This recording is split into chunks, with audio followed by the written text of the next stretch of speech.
You think you are tired, but your energy is not gone. It has been scattered across everything you never closed.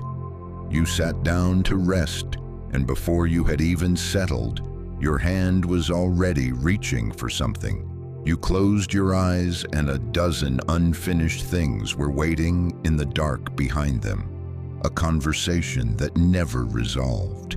A message you never answered. A task you set down but never put away.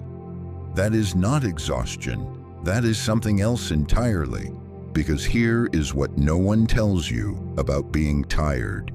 You can sleep for 8 hours and wake up still drained. You can rest all weekend and feel no return. You can sit in the quiet you have been craving for weeks and find that you cannot stay in it for 10 seconds before something in you reaches for noise. This is the question almost no one asks. Why are you tired after sleep? Restless inside rest, unable to sit still in your own silence? The answer is not what you think. Your energy was never spent, it was divided. Part of the mind stays where the last thing was left unfinished. You move on, but it does not. A piece of your attention stays behind, standing in a room you walked out of hours ago, still working on something you stopped doing long ago. And then it happens again and again. A piece left with the message. A piece left with the worry. A piece left with the thing you saw and never finished thinking about. By the end of the day, you are not empty. You are scattered, spread across a dozen places and standing whole in none of them. This is the part that matters. You are not tired because your energy is gone. You are tired because your attention has been divided, and what is divided cannot descend. Every switch leaves a piece behind. Every glance at the screen, every notification answered, every half-finished task set down for the next one. Each one takes a fragment of you and quietly keeps it. You feel the cost as tiredness, but it was never about energy. It was about how many places you left yourself. And none of this is an accident. You live inside a world built to keep you switching, built to keep you reachable, built to keep you interrupted, unfinished, and always slightly pulled toward the next thing before you have finished the last. This is the force underneath the tiredness, not a face, not a single hand, a condition, fragmentation. And fragmentation does not want your attention once. It wants it broken. Because a person who finishes one thing and closes it and rests in the silence afterward is a person it has lost. A gathered person is unreachable, and fragmentation cannot allow you to become unreachable. So it keeps the loops open. It keeps you returning. It rewards the half-finished, the interrupted, the never quite complete. And slowly, without you ever choosing it, you forget what it feels like to be all in one place. This is where the real cost begins.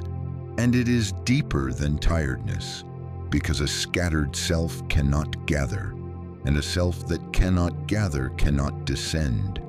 There is a stillness underneath the noise that the old traditions built entire paths around. A silence deep enough that something opens inside it. The subtle signal you can only hear when nothing else is competing for the channel. The dream thread that only continues when the mind is quiet enough to follow it. The inner doorway that every tradition pointed toward. And that doorway does not open for a divided mind. It does not matter how much you want it. It does not matter how spiritual you try to feel. You cannot enter the depth scattered. You arrive at the threshold in pieces, and the pieces cannot walk through. This is the wound underneath the exhaustion. Not that you are too tired to reach the inner life. that you were too divided to arrive at it whole. The ancients understood this, not in these words, but they faced the same scattered mind in a slower world, and they reached the same conclusion. The way back was not more, it was less. The ancients did not begin by adding more information. They began by removing every direction except one.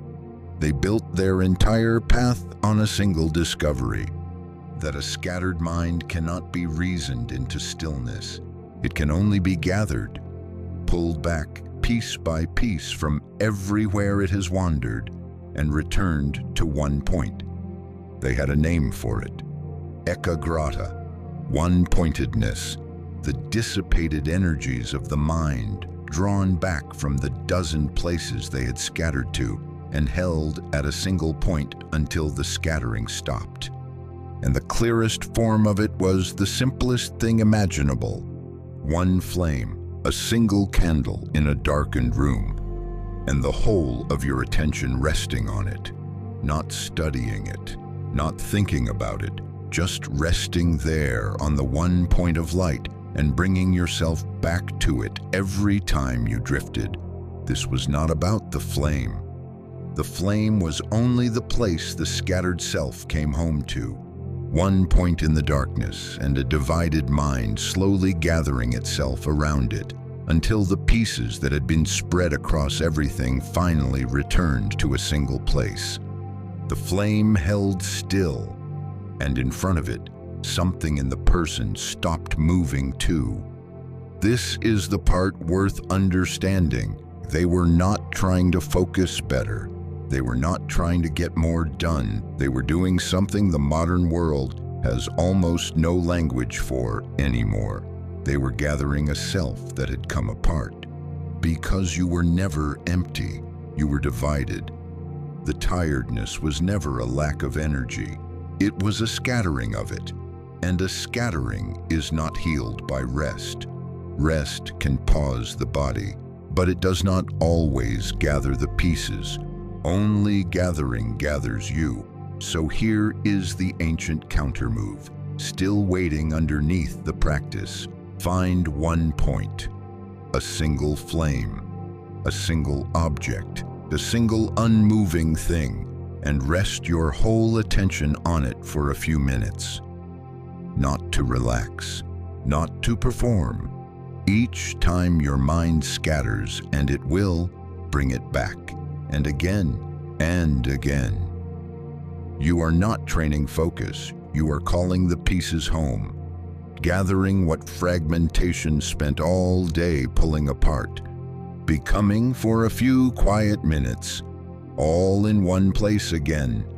And the first time you really do it, you will feel how far you had been scattered, how many directions you had been pulled, how rare it has become to be a single gathered thing. But stay with it, because something waits on the other side of that gathering, something the noise kept hidden the entire time. When the scattered pieces finally return to one point, the noise drops, the channel clears, and the silence you could never hold long enough to enter is suddenly there, open, waiting, the way it always was underneath the fragmentation. The doorway was never closed. You were just never whole enough to reach it. So this was never about whether you could rest. Rest was never the answer. The answer was to gather. You were never tired. You were scattered. And everything you have been reaching for, all of it, the silence, the depth, the signal, the doorway, has been waiting the whole time in the one place you never stay. Here,